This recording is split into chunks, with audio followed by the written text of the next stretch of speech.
Hi guys! Magagawa nga pala tayo ng soup.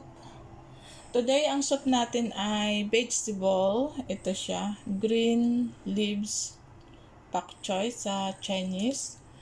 At ito ay yung pangmadali ang sabaw lang natin kasi ngayon ay Friday na.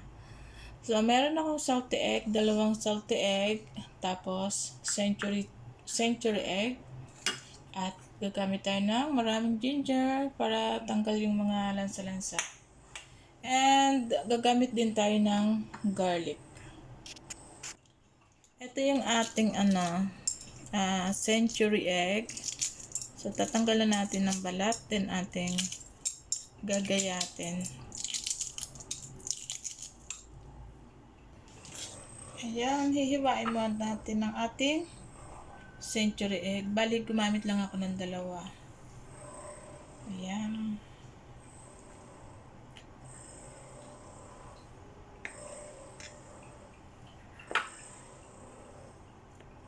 Pwede nyo siyang lagyan ng mas maraming century egg.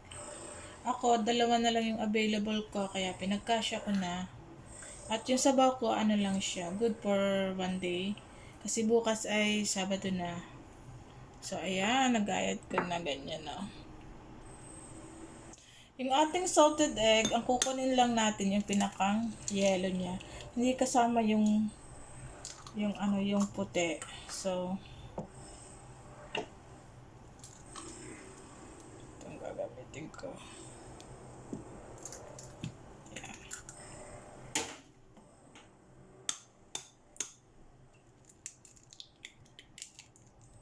So, pero ikikip natin yung white egg.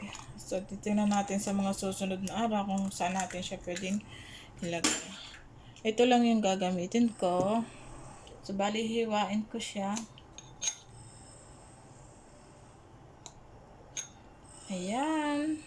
Simulan na natin ang pagluto. So, of course, lalagyan natin siya ng mantika kasi igigisa-gisa natin ang ating salted egg at century egg. Yan na guys. At nilagyan ko na siya ng mantika kanina. So, ilalagay muna natin ang ginger.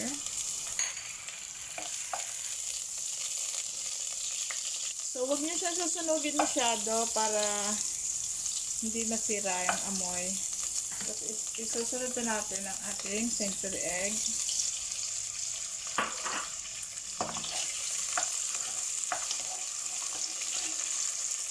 Wala itong meat guys. Bale, ano lang siya.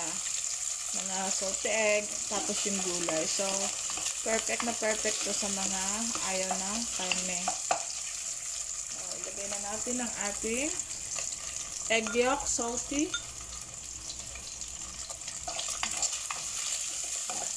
Gisa-gisa natin siya dyan. Ayan na guys, nagisa-gisa na natin. So, wag natin papakasunogin kasi mag-iiba yung amoy niya.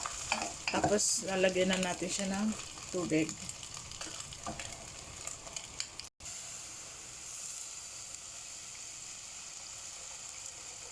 Ayan. Papakuluin muna natin siya dyan. So, napakuluan na natin ng 20 minutes. Kumukulo na siya. Haluin natin ng konti. Then, ilalagay natin ang ating gulay.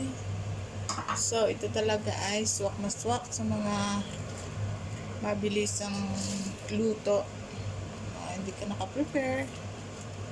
Tapos, gusto mo na sabaw. Ito, maganda to. Ayan, papakuluan natin ulit siya ng mga 5 minutes or 7 minutes. Then, i-check natin mamaya ulit. Ayan na guys, luto na tayo.